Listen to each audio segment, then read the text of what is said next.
Hello and welcome to the Fit Mess podcast, in whatever form it's about to take.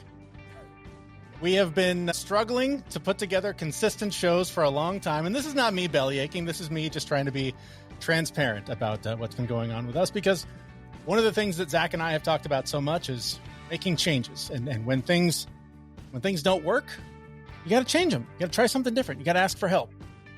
And things have not been working for us the way we've been doing this show for many, many, many years now. And I'm going to turn that music down, doing this live for the first time. And so, yeah, we're doing that. We're mixing things up, easy for me to say. And we're bringing in some new co-hosts and really changing the entire approach to how we're going to be doing this show. We've been talking a lot about men's mental health for a long time. I think the focus of our content will still help that in one way or another. But with the mess that the world is and the mess that many of our lives are, it's so much bigger than that. And so that requires more hands on deck to deal with the issues that we want to talk about. So I want to welcome in two faces you've seen or at least heard on this show before, one more recently than others. But my new co-hosts, Joe Villegas and Jason Haworth, are going to be joining us. Zach is off today for reasons we'll get into on another show, and it'll be a big surprise later. We'll talk about that another time. But I've already talked too much. Joe, Jason, welcome to the show, and I'm excited to work with you guys and see what this turns into. Yeah, man, pumped to be here, and I know I've co-hosted a couple times with you before. It's always a blast. We've had a few of our own little episodes elsewhere. It's been a good time. Yep. But super honored to be part of this and be here with Jason and everybody, and get to share our insights and BSing and whatnot. It's gonna be fun. I'm looking forward to the whatnot, especially. Yes, mostly whatnot. Yeah, and Jason here. Thanks for the kind words in the intro. Joe, excited to work with you and see where this goes. And Jeremy, you and I have known each other forever. And I think you bring up a really salient point. The world is a shit show and a storm of chaos right now. So, how do we get together and talk about these things and hopefully help with our mental health, but also some of the physical challenges and then some of the actual other real world things that are happening right now and, which all contribute to that mental state. Yeah. Well, that's something that I'm excited about for this, is because you two guys have played big parts in my life. Jason and you and I have known each other for decades. We've been friends for a long time and talked about, the real shit, the hard shit, and all that, and how very old we are. And Joe, you've been instrumental in a lot of massive changes in my life for the better because of your training and your wisdom. So we'll talk a little bit about sort of your guys' background so the audience knows, who you guys are coming into this. But it's just, this show started because Zach and I were having very open and vulnerable conversations about our struggles and the things we were trying to do to get better. And, many times, Jason, those conversations spilled over into your living room. And so I'm excited to bring your perspective into this. And Joe, you've been coaching people through a lot of this stuff, including me, for a long time. So you guys both bring incredible insight that has influenced my life in a lot of great ways. And so it makes a ton of sense to bring the people that have played that role for me into this show. So I'm just gushing here because I'm excited about what this is going to become. Yeah, for sure. Jason, why don't you take it away? Give us your background, brother. So Jason Haworth, Sagittarius. Born during the Nixon administration. So my background in history is in tech from a business level perspective, but I've been married for coming up on 28 years. Jeremy was one of the groomsmen at my wedding. I've got two lovely daughters. They're 23 and 19. That tells you how old I am. I live just north of Seattle in a little town called Everett, and I watch ferries pass by out my window while sitting in my home office, which is great. But my background is in a variety of different technical disciplines, but primarily networking and security. I got started doing that in 1997. I was an ethical hacker for a short period of time, which is just a way of, getting to break shit without people getting mad at you. And then moved that into other careers. I've got a few patents. I've been published in Forbes and some other places. And then recently, I guess not that recently, but about 4 years ago, I had a bit of a health scare where I ripped off my distal bicep tendon and decided that I was going to use one of the applications that I created to actually try to improve my health.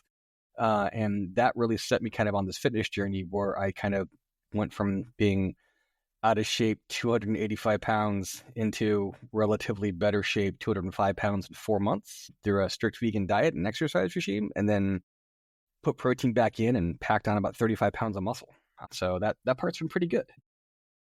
Since then, I've been, in this tech industry, wandering around things and playing with AI in new and interesting ways and looking at how that affects not just the overall ecosystem of technology, but also how it affects healthcare, mental health, and the way that people are interoperating with it on a day-to-day basis is having a definite impact on the way that people are interacting with the world, and kind of trying to see around corners and predict where these things are going to go is part of what I'm hoping to bring into the topics on this podcast. So we can actually start talking about things in the proper context and providing information to the listening audience, but also getting each other's perspectives on these areas so that we can figure out, how it is we as individuals in this world where maybe, the Terminator is coming, maybe not, how it is we're all going to survive and what bunker to go live in. We did, and we touched on some of that a few episodes ago. Mm-hmm. So if you want sort of a quick snapshot of the perspective Jason will be bringing, we'll post the link to that episode in the show description for this episode. We talked a lot about, your wearable trackers and the information that you're giving up for free with your, $6 a month membership to whatever device you're wearing, right. And what that's really giving away. So the link to that is in the show description for this episode. But Joe, you have, like I said, you've coached me through a lot of hard times. You've coached a lot of people through a lot of hard times. Tell the audience again, for those who are new to you, what do you bring to the show here? Yeah, for sure. So, fitness was a huge part of my life, but wasn't always. So I got out of college after packing on a freshman 15 and a sophomore 20 and a junior, whatever. It was a lot. And, started working out, basically joined a CrossFit gym, kind of similar to Jason, lost a whole bunch of weight in about 6 months. This is back in 2011, and got approached by the owner, and he was like, "Hey, you're here all the time. People like you a lot. Would you want to coach?" I was like, "Sure." No background in sports or fitness. I was a band kid with a math degree. I like, super nerd. Cool. Yeah. Fucking nerd. But anyways, so I got into coaching and just fell in love with it. Like, fell in love with like learning, getting to share my learnings with people, helping them see them succeed. It was really, really special. And started coaching folks online and really kind of dived in the rabbit hole of like, I can tell them what to do. Like, I know what they need to do, but they're not doing it. So it was, how do I learn how to help them between the ears? And so kind of fast forward, started working more with like companies, doing wellness programs and so forth. And then I got more into the personal development space. So I do quite a bit with there. So I'm a senior leader for Tony Robbins and a master trainer for a program called the Elite Mentorship Forum that one of my mentors puts on that changed my life, quite literally. So I facilitate cohorts for that group and really just love working with people, helping them see they have resources within themselves they didn't even know were there to break through and just get to that next level. So, hoping I can bring some useful insights to the show, but really I'm excited to kind of like just hear your guys' perspectives on things and like bounce these ideas around, because there's just so much going on and like all of us bring a different take on so many different topics together. I think it's going to be very interesting, even just for ourselves, let alone the listeners, of what's possible. So I'm excited to be here. Yeah. And I'm excited to have you guys here. And just, for anyone who may be brand new to this, that you don't know me, I'll just give you the quick snapshot of me. I'm a guy who hurt his knee a long time ago, and in his recovery found himself on a bike a lot, where in the process of riding that bike to work every day, fell in love with being present in the moment, because if you don't on a bike in the city, then you're going to die. And that just opened me up to a lot of different things about different ways to think about my life, and it opened up my mind to meditation and really just exploring how to live a happier, healthier life. And it's just been sort of one thing after another. You kick down one door and you find three on the other side, and you pick one and you go through and just keep adding these things to your life that just improve it exponentially over and over again. I mentioned Zach and I were sort of talking about these things, which led to the start of this show. And we've shared them here for the last few years. So I invite you to go back to episode 1. I think we're at like 289 or something now. So a lot of our history to explore there. And Zach will be joining us. And I think that's the other thing too, is the format of this I'm excited about, because it's not always going to be the 3 of us or the 4 of us. Sometimes it'll be one of us. Sometimes it'll be any pairing of us. We all live very busy, full lives. We have kids, we have things going on. And so that's, again, part of the change here, is being able to present what we're going through and what we're finding that works in new ways that hopefully are helpful and more consistent for you, so that this is an ongoing and consistent benefit for you. Meanwhile, I've enjoyed, the ongoing consistent benefit of adding the mental performance shot Magic Mind to my morning routine. Shoot. When I don't take this stuff, I'm super unfocused. I'm super unclear on what to do. I'm bouncing off the walls like a ping pong game, trying to figure out how to get through my day.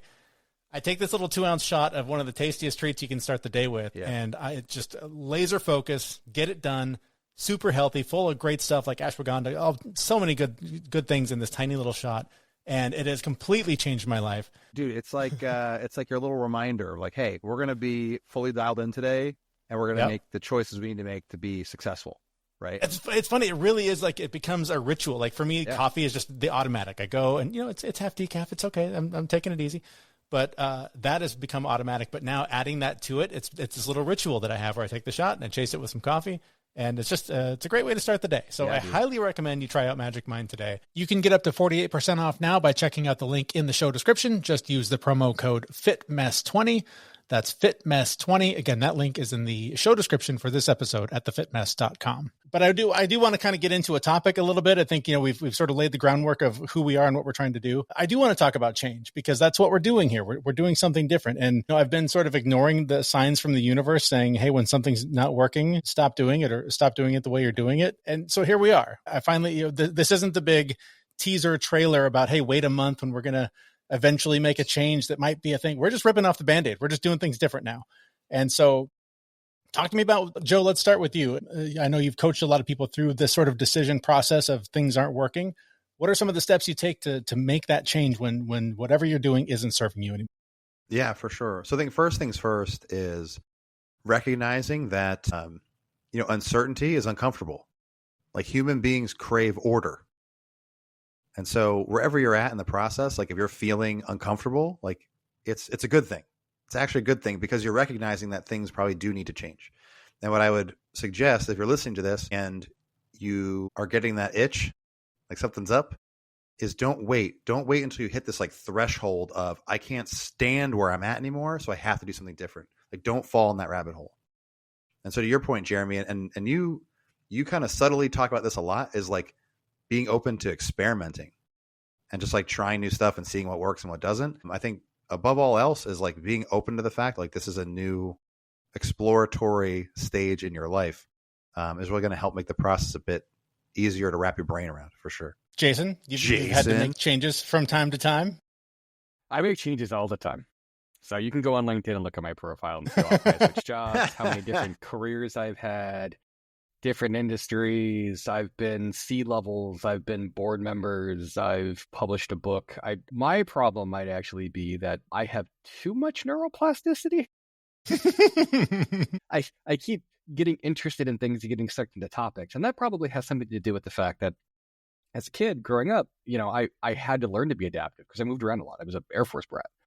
And that forced me to actually be open to new experiences and try different things. And Joe, like you said, human beings, typically speaking, their comfort zone is like the general law of physics. Bodies in motion tend to want to stay in motion. Bodies at rest tend to want to stay at rest. And there's a certain entropy period that we go through as we get older where things just kind of start slowing down and our brains stop being able to adjust and make those adaptations. And it's not just that it's an age-related thing. It can be a pressure-related thing. It can be a biochemical-related thing. All those things come into play. But the important part of all this is to make sure that you're keeping yourself open to new experiences and new perspectives. And that doesn't mean that you're always going to like it. There's going to be things that you try. You're going to be like, that sucks. What was I thinking?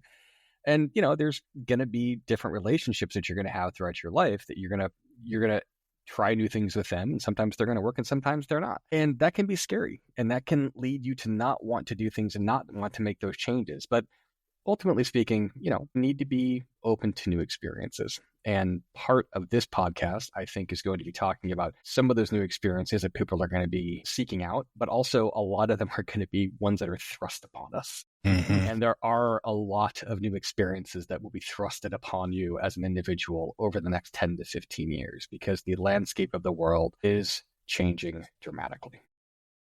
I'm sure I'm attributing this quote to somebody completely wrong, but I think it was George Clooney who said, I've learned nothing from success. I've learned everything from my failures, right? And it's just from going out there and trying different things and getting to where you need to go.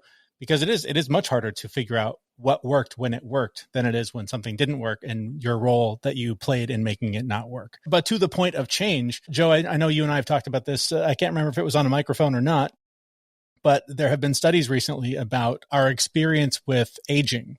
And how, for many of us, life tends to pass much more quickly as we get older, not because of the measurement of time as a smaller ratio of your overall existence, like 1 year out of 70 is a much smaller ratio than 1 out of 5, but the idea that because we get so locked in our habits, locked in our routines, that our experience never changes, the perception of time has been measured by scientists as passing faster when you don't have new experiences. That's why when you're a kid and everything is new, every experience you have is brand new, it feels like it takes forever, right? Those first 15 years of your life are like, so many of your memories come from that because it felt like such a massive chunk of your life.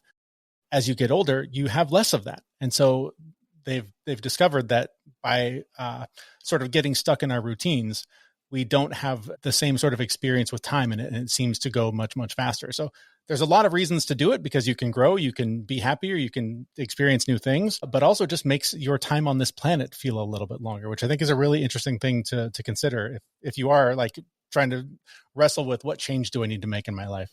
Yeah. And if you're not like trying to, and it sounds weird, like if you want to have spontaneity in your life, but if you're not like planning some variety, life will tee it up for you. Well, yeah, well, and that's what Jason's talking about. That's what Jason's saying. It's like it or not, it's coming. Yeah, and you're going to call it a problem, right? But in reality, like you said, if you are out there just trying new things, and I like Jesse Itzler's model, the big ass calendar, right? It's like you plan one big thing a year, 6 little mini adventures, and like just get out there and try stuff, and it makes the year. You could do everything the same, everything else the same, but it makes the year that much more exciting because you have some planned variety that's in there. It's like such a super simple, like basic way to do it, but like I did it for all of 2024, and like I can't go back. It was cool. You know, I got my big ass calendar's right here on my wall. I can't see it, but how big is the big ass calendar? It's is like it like a 6 feet by 6 feet? It's like a windshield. It's probably like maybe 5 by 4 or 4.5 by 3, something like that. It's big. That's a big ass calendar. It's pretty big. A large ass calendar. Yeah, relative to my other calendars, it is the largest one. Are there things that you guys are, I mean, aside from starting this new podcast with me, what other challenges are you guys taking on? What changes are you trying to implement in your lives? I'm working with a public speaking coach to write a keynote. So it's like a cohort that I'm in. So it's a lot of, just getting in front of strangers and talking. Yeah. And learning how to perform like an actual speech, not just get up and blab away. But that's not necessarily like you've been sort of public speaking for a while. You're sort of sharpening that blade, right? This is something you've been doing for a while. Yeah, but I'm definitely the small fish in the pond for sure this time. You know what I mean? Yeah, It is like I'm working with real professionals. I don't know if I ever told you. So I went to their, they had like a 2-day workshop I went to initially, and I sat down. The one guy next to me, he founded and sold The Art of Shaving. You know that company? Yeah. So I was like, okay, that's cool. And the other guy next to me was a 7-time kickboxing world champion. Jeez. And I was like, well, I live 15 minutes away. I'm from Jersey. I sent an email once, I'm like, with those, like these dudes are like, and that was just the three of, like the whole room was like polished, accomplished people. I was like, holy shit. Like, how did I end up here? So it's a lot of those folks, but it's cool. Like I am being challenged in ways I didn't think would come up. Yeah. So that's cool. It's been fun so far. Jason, how about you? I'm actively engaged on 2 startups right now. One's in stealth mode. The other one is our wearable technology tracker, Uprove. I continue to kind of work through some of those problems. And then I'm also looking for a regular job too. So I got a lot going on. And it's interesting. The market space is different right now. A lot of this AI coming out there is making people in the tech sector, making their jobs. It's hard to come by those jobs because they're actually reducing headcount. You've got AWS, Google, Microsoft, Facebook, Apple, everybody cutting bodies, and they're calling them underperformers. They're probably not underperforming. Mm-hmm. They just don't match the spreadsheet requirements, and it makes it easy to have them egress so they can figure out a way to, show some margin growth. And they also think that they can take a lot of those jobs and apply that money to their AI strategies and their offshoring strategies. So we've got an interesting problem and dilemma here in the US where we have a lot of people whose jobs are going to start being taken over by automation in the white collar sector, similar to what happened in the blue collar sector. And there's going to be a lot of people with free time who will probably start lots of different podcasts and lots of different regimes and everything. Hey, else I out can there. tell you, podcasting, according to the internet, is the fastest, easiest way to become rich and famous. So get in line, buddy. We're set. Get in line. Yeah, we're Oddly set. enough, if you use the AI research lab functions built by Google and you type in podcasting, I will encourage all of you to play with that. See what it says, put in a variety of questions and statements to the left and the right of it, and see what it spits back. And you will start to see why AI is maybe not the intelligence you think it is. It's a hell of a writer if you give it the assignment, though, right? Yeah. It is. So, I mean, it's crazy. So I used it to, I've got a couple of blog posts that I put together, and I didn't use it to write the blog post. I used it to edit the content. And what I basically did was it took everything that I did and rewrote it and put things into the right proper bullet points, put all the orders in place. And then I read it and I'm like, this is like 85% accurate compared to what it was before. That's actually not bad. I can play with that 15% margin and go in and clean those things up. Yeah. And then I've watched people in my little high-tech space write their own blog entries and post those pieces up on big corporate websites, and I'm like, well, yeah, this was demonstrably edited by AI in a way that makes it horribly inaccurate. And people don't look at it anymore. And we're just kind of going, okay, we're going to trust you, big computer. Skynet had never stored us wrong. Right. Well, and how much are they paying for that blog that was written in 3 seconds versus the one they would have paid someone, the hourly wage or whatever to create that content? Well, and oddly enough, it was probably the same person that would have created that content 4 years ago. It's probably the same person in the same role doing the same thing. They just went from 3 of them to 1 of them. Right. Yeah, And exactly. the one that's there is overworked and inundated because everyone thinks that your job's easy now. You can just do this. Well, I guess if I skip all the proofreading, I can do that. Okay. Right. And if I can forget all the content, sure. Right. Let's just make garbage because everyone likes to consume garbage. And then the funny thing is, they use AI crawlers that go and scrape this AI created content to build itself in. So it's its own self-replicating problem of misinformation. They've experimented with this and shown this 1,000 times. I mean, they're really easy to find these things out there. Kind of my point, though, is just remember, artificial intelligence can be just as dumb shit stupid as regular human intelligence. It's interesting. Neil deGrasse Tyson said one time that he thinks that AI will actually bring the end of the internet because it will fill the internet with so much unreliable content that people will stop going to it as a resource and start looking elsewhere, right? Maybe looking to big media or something a little more trusted than whatever AI told AI and then produced a third version of that same incorrect piece of content. Yeah, and if you look at the internet is not really the internet anymore. The internet is just a series of walled gardens. And by that, I mean domains of control that are wrapped around you. They're just somewhat, you just really can't see the walled edges because they put pretty flowers up. So if you use Google, you're really in the Google ecosystem and you're using that search engine, it's going through it, it's building that content for you, and it's sorting that information and indexing it in such a way that it is beneficial to Google. So that's why you have SEOs out there, search engine ordering functions. They'll let you go through and understand these pieces in context to stack rank things to give you better sets of information over time. And as the amount of information becomes larger and larger, you're going to see Google probably start promoting things that are more friendly to Google AI. You're already seeing Facebook do this. Facebook actually, there's a thing you can put on your website that's called a robots.txt file. And the robot.txt file can literally say, please do not index or scan me. And as a good participant on the internet, it's supposed to go, okay. And Facebook told everybody they're not going to honor it. Hey, we don't care. Okay. So, I mean, that just tells you where this is going. Yeah. And that's a taste of the kinds of things that we'll be able to talk about on the show with your perspective, because it's not just tech news, right? Like that's not something that doesn't affect everybody. That affects everybody. That affects everything you're doing online. So like I said, this is more than just your mental health. This is more than your physical health. This is like managing and navigating this whatever world we're stepping into for the next decade and a half and beyond. So a lot of interesting perspective to come. Thank you guys for being here. We want to wrap things up. So as we wrap up this final episode, how about first episode together? Any closing thoughts you guys want to leave us with? I just like that you landed this as the final episode already. Hey, we gave it a shot. We did our best. And it's like a Delta Airlines flight flying into Toronto. This episode is landing just as delicately here at the end.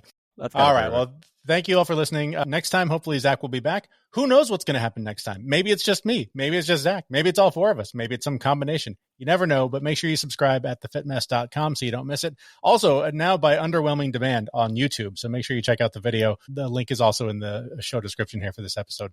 And before you go, don't forget to save yourself up to 48% off on my favorite mental performance shot, Magic Mind. Use the promo code FITMESS20 with the link in the description for this episode at thefitmess.com. Thanks so much for listening. We'll be back in about a week, maybe sooner. Who knows? I don't even know what we're doing anymore. It's all a whole new world. Talk to you soon. We know this podcast is amazing and it doesn't seem to lack anything, but we need a legal disclaimer. Prior to implementing anything discussed in this podcast, it is your responsibility to conduct your own research and consult your physician. You should assume that these knuckleheads don't know what they're talking about, and they're not liable for any physical or emotional issues that occur directly or indirectly from listening to this podcast.